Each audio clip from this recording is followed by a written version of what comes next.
Olá, bem-vindo, bem-vinda ao Jornada Literária. Se você gostar desse conteúdo, peço por favor que clique no joinha, se inscreva e, se quiser incentivar este trabalho, pode contribuir através do Apoia-se Leitura Narrada. Se você chegou até aqui, obrigada. Ecce Homo, por Friedrich Nietzsche. 5. Que nos meus escritos fala um psicólogo, que não tem igual. Eis, porventura, a primeira discriminação a que chega um bom leitor, tal como eu o mereço, que me lê como os bons velhos filólogos liam o seu Horácio, as proposições a respeito das quais, no fundo, todo o mundo é unânime, para não falar dos filósofos de toda a gente, dos moralistas e outras cabeças ocas, cabeças de couve, aparecem em mim como ingenuidades do erro. Por exemplo, a crença de que não egoísta e egoísta são opostos, ao passo que o próprio ego é simplesmente uma mais alta vertigem, um ideal. Não há nem ações egoístas, nem ações não egoístas. Ambos os conceitos são um contrassenso psicológico. Ou a proposição, o homem aspira à felicidade. Ou a proposição, a felicidade é a recompensa da virtude. Ou a proposição, prazer e desprazer são opostos. A Circe da humanidade, a moral, falsificou e moralizou inteiramente a psicologia, até ao absurdo terrífico de que o amor deve ser algo de não egoísta. É preciso centrar-se em si, importa afirmar-se corajosamente nas duas pernas, de outro modo não se pode amar. Eis o que, em última análise, as mulherzinhas sabem muito bem. É para elas um inferno lidar com homens desinteressados, com homens simplesmente objetivos. Posso aqui atrever-me à presunção de que conheço as mulherzinhas? Eis o que faz parte do meu dote dionísico. Quem sabe? Sou, porventura, o primeiro psicólogo do eterno feminino. Todas elas gostam de mim. Eis uma história já velha. Excetuando as mulherzinhas infelizes, as emancipadas, a quem falta o material para ter filhos.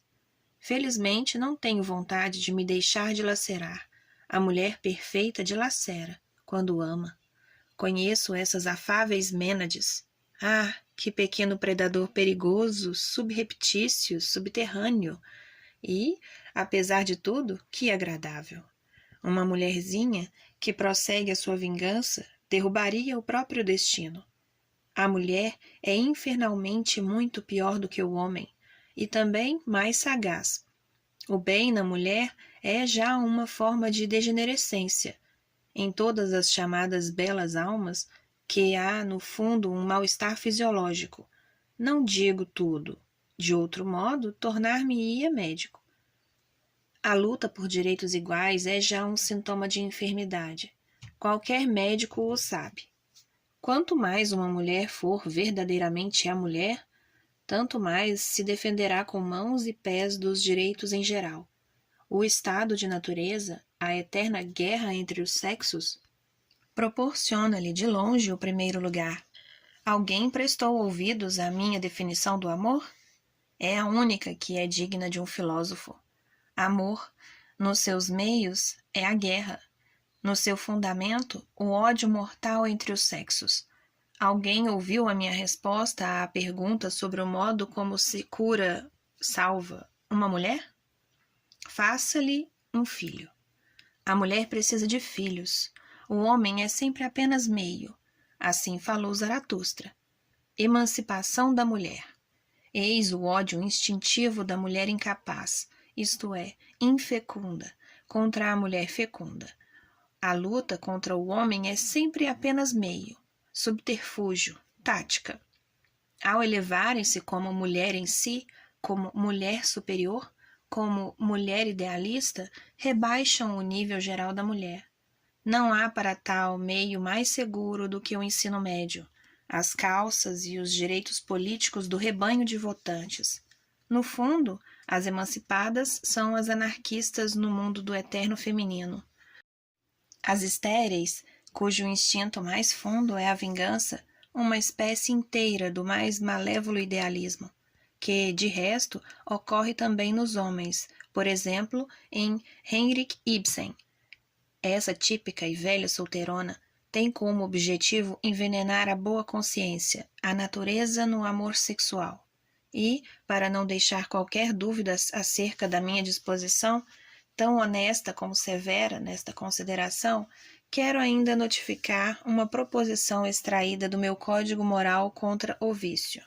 Sob o nome de vício, combato toda a espécie de antinatureza ou, se gostar de palavras bonitas, o idealismo. Eis a proposição.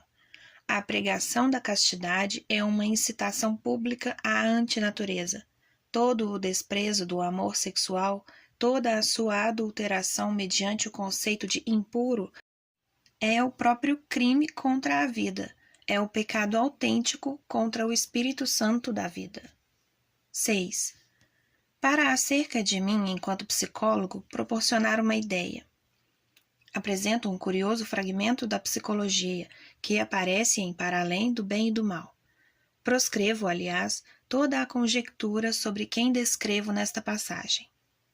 O gênio do coração, tal como o possui aquele grande desconhecido, o Deus tentador e o nato caçador de ratos das consciências, cuja voz sabe descer até ao mundo subterrâneo de cada alma, que não diz uma palavra, não lança um olhar, em que não resida um intento e uma estratagema de sedução, cuja maestria implica que ele consiga brilhar, e não é o que ele é, mas o que, para os que o seguem, é uma coação mais a aproximarem-se dele, a seguirem-no sempre mais íntima e profundamente.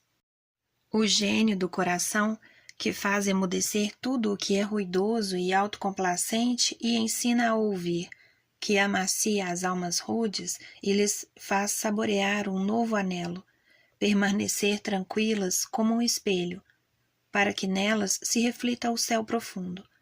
O gênio do coração, que ensina a mão tosca e precipitada a hesitar e a agarrar com maior graciosidade, que adivinha o tesouro recôndito e esquecido, a gota de bondade e de espiritualidade suave sob o gelo turvo e espesso, e é uma varinha de vedor para todas as pepitas de ouro que, durante o tempo, permaneceram sepultadas e encerradas sob muita lama e areia.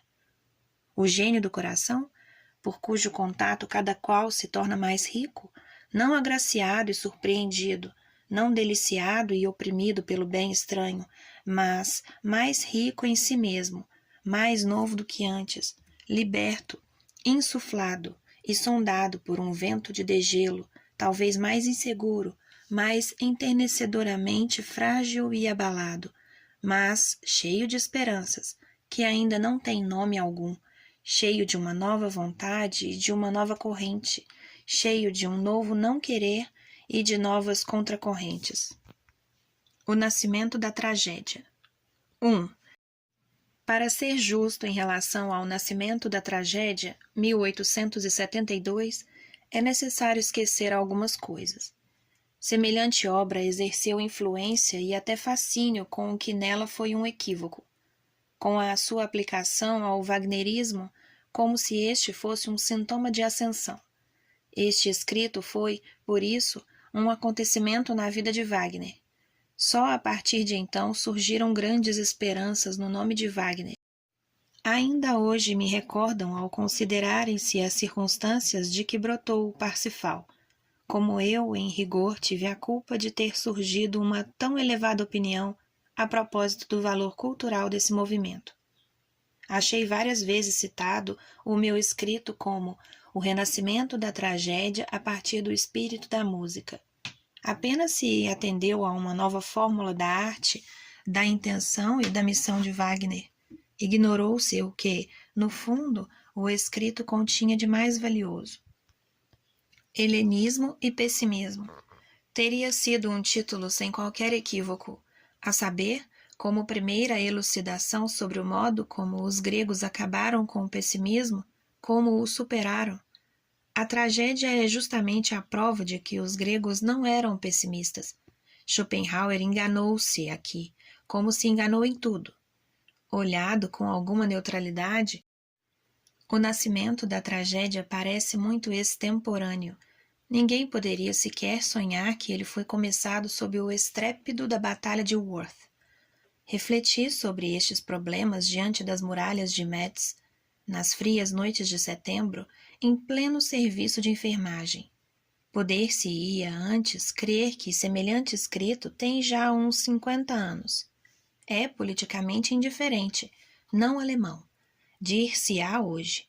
Tresanda escandalosamente a hegelianismo. Só em algumas fórmulas é que está assolado pelo perfume cadavérico de Schopenhauer. Uma ideia. O contraste entre dionisíaco e apolíneo encontra-se traduzida para elementos metafísicos. A própria história concebe-se como o desenvolvimento desta ideia. Na tragédia, o contraste abroga-se em unidade. Sob tal ótica, coisas que assim nunca se tinham visto face a face surgem de súbito contrapostas, iluminadas e concebidas umas a partir das outras. A ópera, por exemplo, e a revolução. As duas inovações decisivas do livro são, em primeiro lugar, a compreensão do fenômeno dionisíaco entre os gregos, de quem o livro proporciona a primeira psicologia, vendo nele a única raiz de toda a arte grega, e a compreensão do socratismo. Sócrates considera-se pela primeira vez como um instrumento da decomposição grega, como típico decadent, a racionalidade contra o instinto. A racionalidade a todo o custo como força perigosa, como força que mina a vida. E em todo o livro, um silêncio profundo e hostil sobre o cristianismo. Este não é nem apolíneo, nem dionisíaco. Nega todos os valores estéticos, os únicos valores que o nascimento da tragédia reconhece. É nihilista no sentido mais profundo, ao passo que no símbolo dionisíaco se atinge o limite extremo da afirmação. Alude-se uma vez aos sacerdotes cristãos como a uma espécie maligna de anões, de seres subterrâneos. 2. Este começo é notável além de todo o limite. Eu descobrira, ademais da minha íntima experiência, o único símbolo e contrapartida que a história tem. Fora o primeiro a descobrir o admirável fenômeno do dionisíaco. Em virtude de ter reconhecido Sócrates como decadente, proporcionei igualmente uma prova inteiramente inequívoca de como era pequeno o perigo que a segurança do meu tato psicológico corria por parte de qualquer idiosincrasia moral. A própria moral, enquanto sistema de decadence, é uma inovação, uma singularidade de primeira ordem na história do conhecimento. Como me elevei com estas duas coisas acima da lamentável e superficial verborreia acerca do otimismo contra o pessimismo, foi o primeiro a ver a genuína oposição. O instinto de degenerescência que se vira com subterrânea sede de vingança contra a vida. Abre parênteses. O cristianismo, a filosofia de Schopenhauer, em certo sentido, já a filosofia de Platão, todo o idealismo como formas típicas, fecho parênteses, e uma fórmula da máxima afirmação, nascida da plenitude, da superabundância, um dizer sim sem reserva, até mesmo ao sofrimento, à própria culpa, a tudo o que é problemático e estranho na existência. Este sim derradeiro, entusiasta, exuberante e folgazão à vida, é não só o mais excelso discernimento, é também o discernimento mais profundo, o mais rigorosamente confirmado e sustentado pela verdade e pela ciência. Nada do que existe se deve pôr de lado, nada é supérfluo. Os aspectos da existência recusados pelos cristãos e por outros nihilistas são até de uma ordem infinitamente mais elevada na hierarquia dos valores do que aquilo que o instinto de decadence tende a aprovar e chamar bom. Compreender isto cabe à coragem e, como sua condição, há um excesso de força. Com efeito, só enquanto a coragem ousa atirar-se para a frente é que, segundo o grau de força, alguém se aproxima da verdade. Para o forte, O conhecimento, o dizer sim à realidade, é uma necessidade tal como, para o fraco, sob a inspiração da fraqueza, também é uma necessidade a cobardia e a fuga perante a realidade. O ideal, a estes, não está patente o conhecer. Os decadentes precisam da mentira. Esta é uma das condições da sua conservação. Quem não só compreende a palavra dionisíaco, mas se compreende a si na palavra dionisíaco, não necessita de qualquer refutação de Platão, ou do cristianismo, ou de Schopenhauer. Fareja a putrefação. 3. Até que ponto encontrei assim o conceito de trágico? O conhecimento definitivo sobre o que é a psicologia da tragédia foi por mim expresso ultimamente ainda no crepúsculo dos ídolos. O dizer sim à própria vida, mesmo nos seus mais estranhos e mais duros problemas, a vontade de viver, que se alegra com os sacrifícios dos seus tipos mais elevados à própria inesgotabilidade. Eis o que eu chamo dionisíaco, eis o que adivinhei como ponte para a psicologia do poeta trágico. Não para se livrar do terror e da compaixão, não para se purificar de uma emoção perigosa mediante a sua descarga veemente. Abre parênteses. Assim o entendera Aristóteles. Fecha parênteses.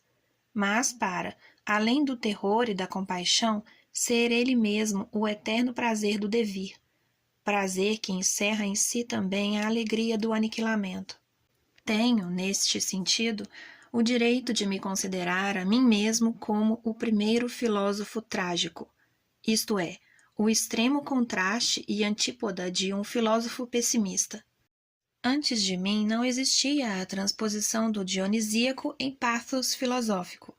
Faltava a sabedoria trágica. Em vão procurei os seus indícios nos grandes gregos da filosofia, nos que existiram 2 séculos antes de Sócrates.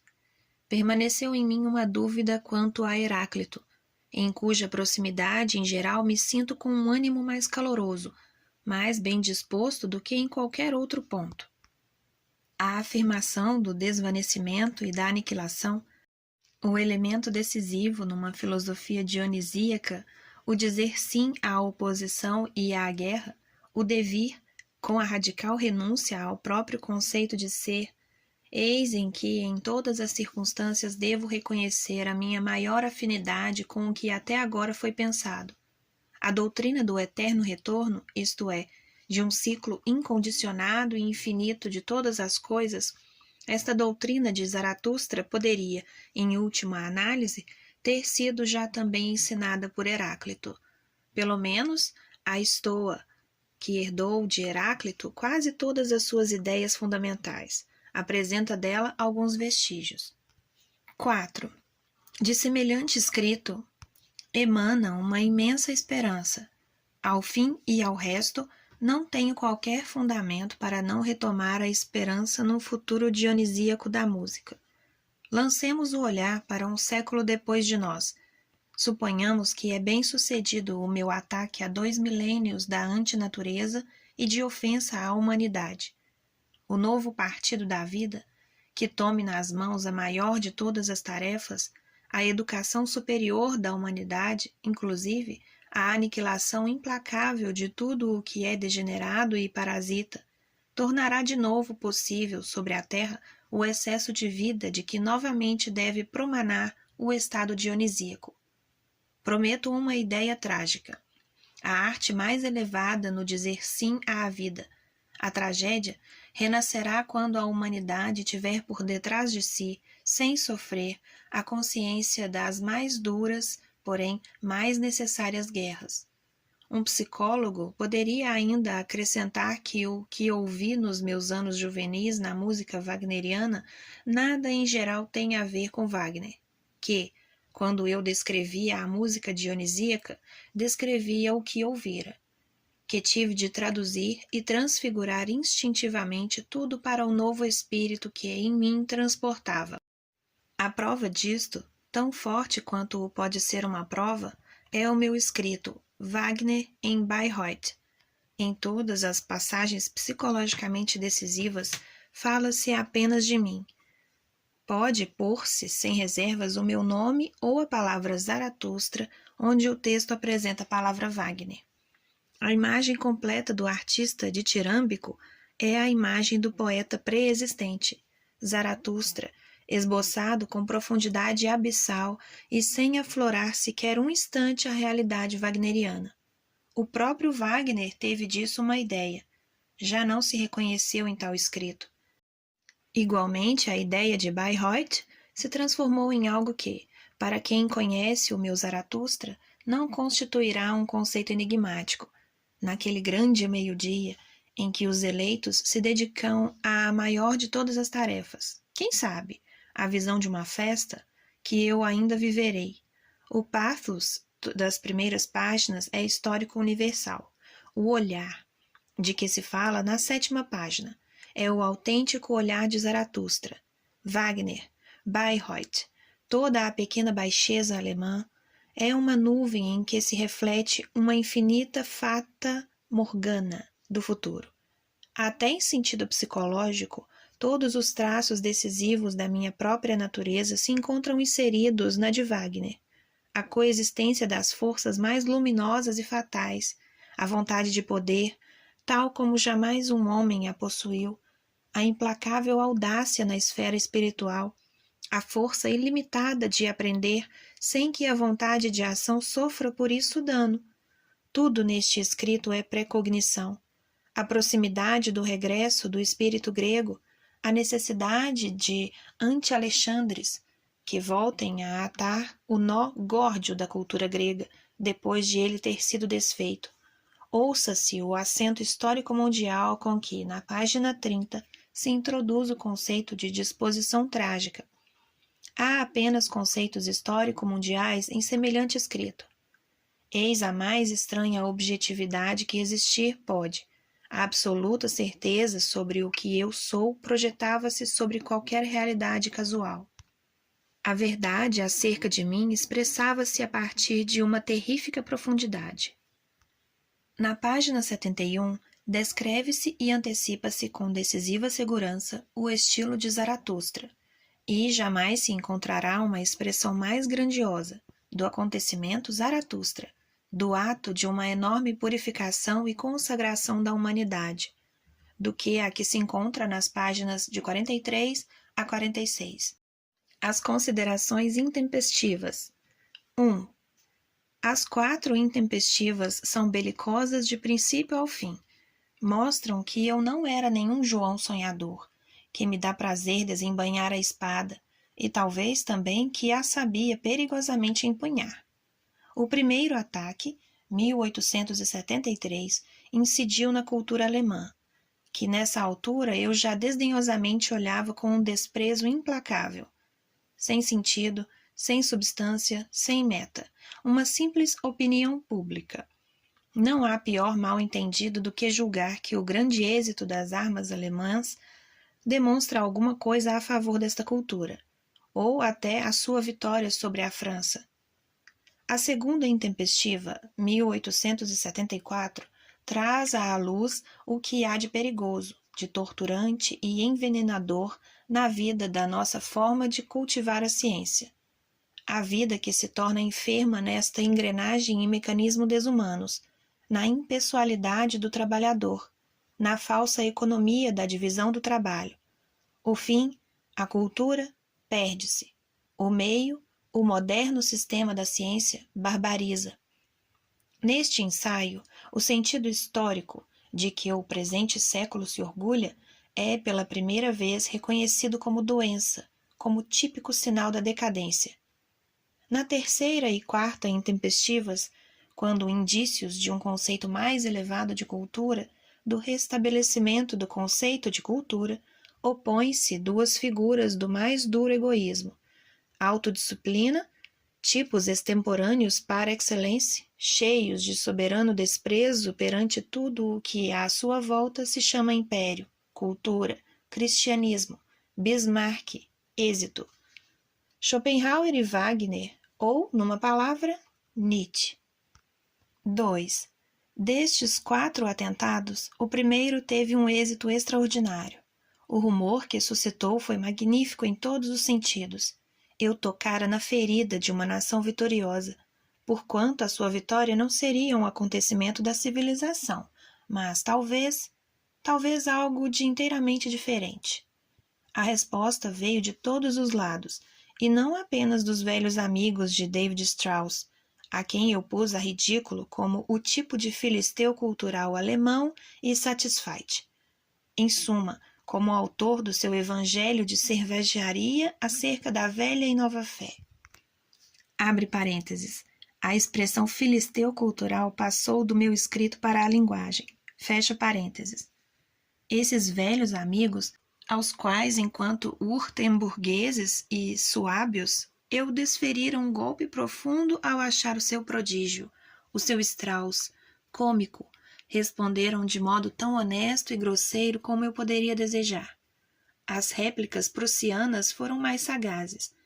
Tinham em si mais azul de Berlim. O mais inconveniente expressou um periódico de Upsia, os mal alfamados Grenzboten. Tive dificuldade em conter os passos dos que em Basileia se encheram de indignação. A meu favor, decidiram-se incondicionalmente apenas alguns velhos senhores, por razões complexas e, em parte, inexplicáveis. Entre eles, Ewald em Gotinga, que deu a entender que o meu atentado fora mortal para Strauss, de igual modo o velho hegeliano Bruno Bauer, em que tive, a partir de então, um dos meus leitores mais atentos. Nos seus últimos anos, gostava, para se referir a mim, de dar uma sugestão, por exemplo, ao Sr. von Treitschke, o historiador prussiano, no qual se poderia informar acerca do conceito, para ele perdido, de civilização.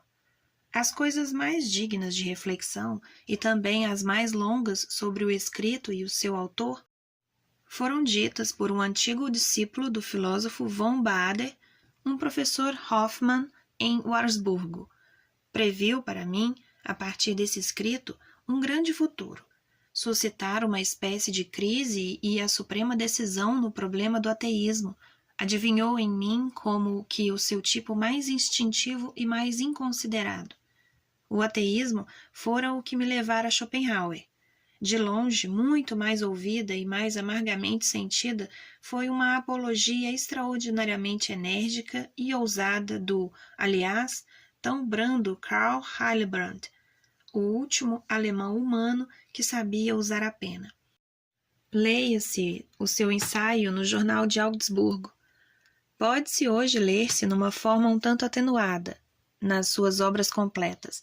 Expôs-se aí o escrito como um acontecimento, como ponto de viragem, como primeira autoavaliação, como excelente prelúdio, como um verdadeiro retorno da seriedade alemã e da paixão alemã pelas coisas do espírito. Hillebrand mostrou uma altíssima consideração pela forma do escrito, pelo seu gosto apurado, pelo seu perfeito tato na discriminação de pessoas e coisas. Assinalou-o como o melhor escrito polêmico que se escrevera em alemão, na arte da polêmica justamente tão perigosa e tão desaconselhável aos alemães. Com um sim incondicional, excedendo-me até no que eu ousara dizer sobre a dilaceração da língua na Alemanha. Abre parênteses. Hoje, brincam aos puristas e já não sabem construir uma frase. Fecha parênteses. Com um desdém semelhante relativamente aos primeiros escritores desta nação. Ele acabava por exprimir a sua admiração pela minha coragem, aquela enorme coragem que leva ao banco dos réus justamente os favoritos de um povo. O efeito ulterior deste escrito é, de fato, inestimável na minha vida. Ninguém até agora procurou argumentar comigo. Faz-se silêncio. Lida-se comigo na Alemanha com uma circunspecção surumbática. Assim usei, desde há anos, uma incondicional liberdade de palavra para a qual ninguém, hoje, pelo menos no Império Alemão, tem espaço suficiente. O meu paraíso é à sombra da minha espada. No fundo, pus em prática uma máxima de Stendhal. Aconselha a ele que com um duelo se entre na sociedade. E como soube escolher o meu adversário, o primeiro livre pensador alemão. Na realidade, encontrou aqui a sua primeira expressão, uma nova espécie de liberdade de pensamento. Até hoje, nada me foi mais estranho e menos afim do que toda a espécie europeia e americana de libre-penseurs. Com eles, como com incorrigíveis cabeças ocas e arlequins das ideias modernas, me encontro numa mais profunda discordância do que com qualquer dos seus adversários. Também eles, à sua maneira, pretendem melhorar a humanidade, à sua imagem. Fariam uma guerra implacável contra o que eu sou, o que eu quero, supondo que o compreendessem. Todos eles creem ainda no ideal. Eu sou o primeiro imoralista.